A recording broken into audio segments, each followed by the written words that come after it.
A plus B, Syllabe, C, métaphore, grammaire, W, hypothèse, oxymore. trancher le cou du tronc, couper le tronc du cou, Y et Z.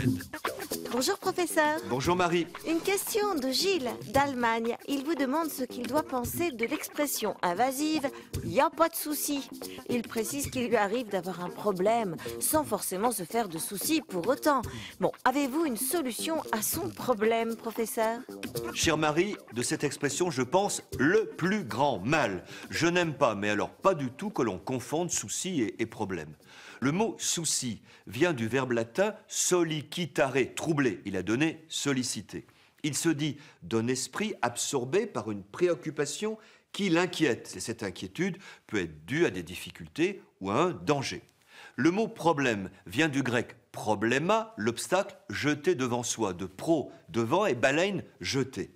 Le problème est un obstacle à enjamber, une énigme à éclaircir, une question difficile à résoudre. Il est vrai que depuis quelque temps, le mot problème s'est généralisé et affaibli. Il se dit de toute difficulté, même légère.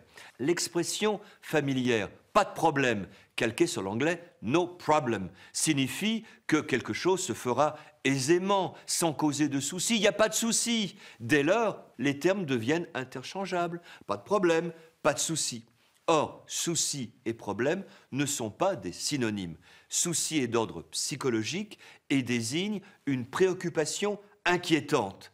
Problème désigne un obstacle, une question à résoudre. Que je sache, un souci de santé n'est pas un problème de santé. Cher Gilles, n'ayons pas peur des mots. A plus B, Syllabe, C, métaphore, grammaire, W, hypothèse, oxymore.